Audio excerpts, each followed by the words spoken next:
जनतेच्या न्याय हक्कासाठी प्रजासत्ताक न्यूज सदैव आपल्यासोबत.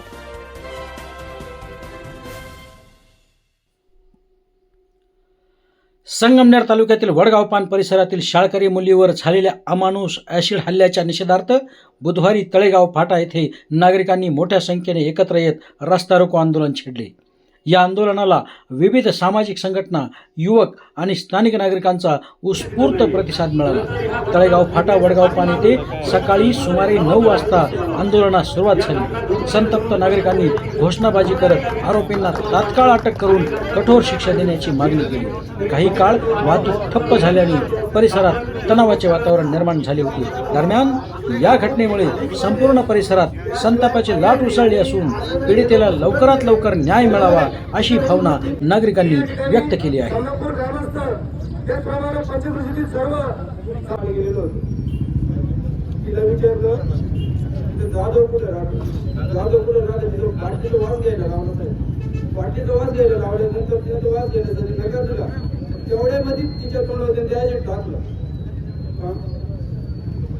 तिला वडील नाहीये, तिची आई, तिला एक भाऊ आहे, तो 4 वर्षाचा. गरीब परिस्थिती असते तरी आम्हाला न्याय मिळावा अशी मी प्रशासनाला आणि सर्व विनंती करतो. या ठिकाणी ही आता 7वी मध्ये शिकणारी कजलक नावाची मुलगी.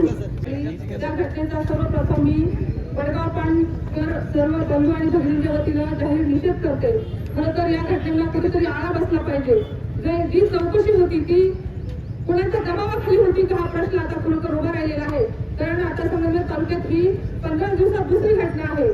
15 दिवसापूर्वी एक भयानक घटना एका मुलीवर चाकूची वार करून घडली. त्याही घटनेचा मी निषेध करते. आणि ही दुसरी घटना जर या 8-10 दिवसात जर अशा घटना घडत असतील तर आम्ही मुलीला बाहेर काढावं की नाही, त्यांना शिक्षण द्यावं की नाही, हा प्रश्न खरोखर आता आमच्या माता भगिनींना आई वडिलांवर उभा राहिलेला आहे. हे प्रशासन कोणाला बळी पडते का? ही चौकशी पहिली शासनाने केली पाहिजे, सरकारने केली पाहिजे. खरं तर या घटनेला आता काल दुपारी 12 वाजता ही घटना घडली. अजूनही त्या आरोपीचा कुठं काही सुगावा लागलेला नाही. ही खूप निंदनीय गोष्ट आहे. या घटनेचा मी सर्वप्रथम जाहीर निषेध करते. आणि आमच्या या मुलीला खरोखर न्याय मिळाला पाहिजे. या न्याय हक्कासाठी आपण सर्वजण आज रस्त्यावर उतरलो. जर या 72 तासात जर अजूनही न्याय मिळाला नाही तर या पुढेही आपण तीव्र आंदोलन उभं करणार आहोत. ही मी प्रशासनाला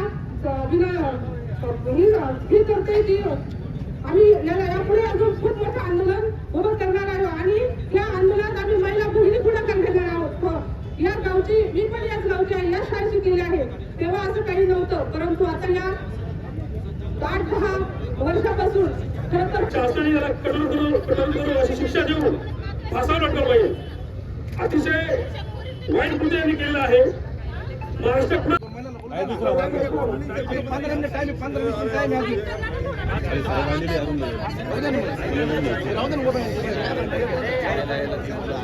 वडगावमध्ये ज्या चिमुरडीवर ऍसिड हल्ला झाला त्या हल्ल्याच्या निमित्ताने आपण तिथे सर्वजण जाहीर निषेध व्यक्त करत आहोत. अतिशय दुर्दैवी घटना आहे ही. कुठंतरी आज हा धाक कमी झाल्यामुळं या प्रवृत्तीवर लोक काढायला लागले आहे. या प्रवृत्तींना दाबण्यासाठी लवकरात लवकर आपले जे प्रशासन आहे त्यांनी लवकरात लवकर कारवाई करावी. या आरोपींना पकडावं की जेणेकरून असे अत्याचार असे होणार नाही. कारण की शिक्षा ही वेळेतच झाली तर पुढे, कारण ह्या आपल्या महिला भगिनी असतील, आपल्या मुली असतील, या शिवाजी महाराज जिजाऊंच्या काळातील आपल्याला काटमानेने जगायला शिकवले. पण अशा या प्रवृत्ती कुठून काय येतात आणि 2-4 महिने झाले की यांना असा विकृत सुचते की अशा मुलींवर भ्याड हल्ले करतात. अतिशय दुर्दैवी गोष्ट आहे. काल हल्ल्या झाल्या भाऊंनी अधिवेशन चालू असताना अधिवेशनात शब्द मांडला की अधिवेशन मध्ये की अशा हल्लेखोरांना लवकरात लवकर शिक्षा व्हावी. आणि आपल्या बाल विकास मंत्री, महिला विकास मंत्री त्यांनी पण शब्द दिला की ह्या हल्लेखोरांना आपण लवकरात लवकर पकडून आणि त्या मुलीची जी काही ऍडमिट केले आपण, तिची जी पूर्ण फी आहे त्याच्यात पण तिला आपण मदत करणार आहोत. पण तरी पण आज आपण फक्त निषेध म्हणून इथे जमा झालोय, इतक्या पुरतं मर्यादित राहू नका. असंच एकजुटीने एकत्र या आणि हे हल्लेखोर कुठे कुठून आले आणि कोण आहेत यासाठी सुद्धा सगळ्यांनी प्रयत्न इतके करा की त्या कुटुंबासोबत राहून या हल्लेखोरांना आपणही फक्त हे काम प्रशासनाकडे देऊन सोपू नका. आपली पण ती जबाबदारी आहे. कुठेतरी आपल्याला सुद्धा लेकी बाळा आहेत. त्यासाठी आपण सुद्धा एकजुटीने त्यांच्या सोबत त्या कुटुंबासोबत राहा आणि कुठून या प्रवृत्ती आले ह्या प्रवृत्तींना आपण सुद्धा आळा घालणार आहोत. कारण की आज हे वडगाव पानमध्ये झालं, आज हे कुठेही व्हायला नको आपल्या या लेकरा बाळांवर. कारण की प्रत्येक मुलीला कोणीही सोबत घेऊन शाळेत सोडवत नाही. आपल्या मुली ह्या स्वतंत्रपणे एकट्या शाळेत जातात, एकट्या वावरतात. तर कुठेतरी हा अशा प्रवृत्तीसाठी आपण त्यांना थांबवलंच पाहिजे. त्यासाठी आपण सर्वांनी त्या कुटुंबासोबत असणे तितकंच महत्वाचं आहे आणि आपणही त्या हल्लेखोरांना शोधण्यासाठी तितकंच त्यांच्या बरोबरीने जर आपण त्यांना मदत करणं सुद्धा तेवढंच हे आहे. आज या ठिकाणी चांगलं काम करताना दिसतात. वर्गामध्ये पहिला क्रमांक, पहिले 5 क्रमांक कोणत्याही शाळेमध्ये जाऊन बघा, त्या मुलींचे असतात. अशा युगामध्ये, अशा वेळी अशा काही घटना ज्या होतात त्या आपल्या सर्वांना कितीतरी वर्ष मागे सोडून देतात. मुली पुढे आल्या पाहिजे, महिला पुढे आल्या पाहिजे, पण आधी हे असे विकृत असलेले लोकांचे विचार त्यांनी बदलले पाहिजे. मला एवढंच वाटतं की ती चिमुकली फक्त 13 वर्षाची आहे. तिच्या तोंडावरती जे ऍसिड, त्याचा जो त्रास मी तिला हॉस्पिटलमध्ये जाऊन भेटले, तिला शब्द फुटत नव्हते, ती रडू पण नव्हती शकत कारण डोळ्यावरती ऍसिड होतं. काय वेदना तिला होत असतील, काय वेदना तिला होत असतील. आणि या वेदना काही 1 दिवसाच्या नाही, आयुष्यभराच्या आहेत. हे कधी आपण समजणार. त्या मुलीच्या पुढचं आयुष्य, एक जीव जो आहे ना, तो आयुष्यभर तडफडणार आहे. हे आंदोलन आपण ह्याच्यासाठीच केलंय की मला किंवा थोरात साहेब किंवा आपण सर्वजण, मी कालच म्हटलं होतं, राजकारण, पक्ष, धर्म, जात या सगळ्या गोष्टी आपण बाजूला ठेवून मुलींच्या सुरक्षेसाठी आलं पाहिजे, पुढे आलं पाहिजे. कडक कायदे, कडक कायदे, कडक कायदे, शांतरा, कडक कायदे असे झाले पाहिजे की जो कुणी असेल त्याला इतकी कठोर शिक्षा झाली पाहिजे की ह्या मुलींच्या आयुष्यासाठी परत कुणी असा पाऊल उचलला नाही पाहिजे.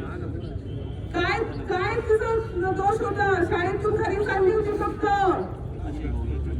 तुम्ही थोडं शांत राहाल का?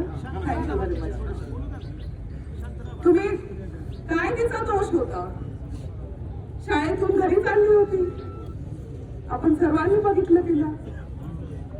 एवढीशी चिमुकली, तिच्यावरती कुणी ऍसिड फेकलं, ऍसिड हल्लं. परवाची ती मुलगी, तिच्यावर चाकूचा हल्ला. आणि काय चाललंय संगमनेरमध्ये? मला एवढंच वाटतंय की हा संगमनेर तालुका, हा आपला तालुका इतका सुंदर आहे, आपली लोक सगळी एवढी चांगली आहेत. त्यांनी सर्वांनी खरंच, म्हणजे मी कोणत्या पालकांना दोष देणार नाही, मी कोणत्या मुलांना दोष देणार नाही, कारण माहिती नाही कुणी केलाय हा हल्ला. जोपर्यंत तो आरोपी समोर येत नाही तोपर्यंत आपण सर्वजण, कोणाला जे काही माहित असेल, मला असं वाटतं की पोलिसांना सहकार्य करा, प्रशासनाला सहकार्य करा. शासन आणि प्रशासन हे सगळेजण एकत्रित आले पाहिजे आणि मुलींच्या सुरक्षेसाठी कायदा जो आहे तो कठोर आणि कडक झाला पाहिजे, एवढीच विनंती मी करते. मी ह्या घटनेसाठी आपल्या सर्वांच्या वतीनं, संगमनेर तालुक्याच्या वतीनं मी इथे जाहीर निषेध करते आणि थांबते. आपल्या परिसरातील ताज्या घडामोडी पाहण्यासाठी आजच प्रजासत्ताक न्यूज 24ला सबस्क्राईब करा आणि 10 अपडेट तसेच लाईक अँड शेअर करायला विसरू नका. प्रजासत्ताक न्यूज सदैव आपल्यासोबत.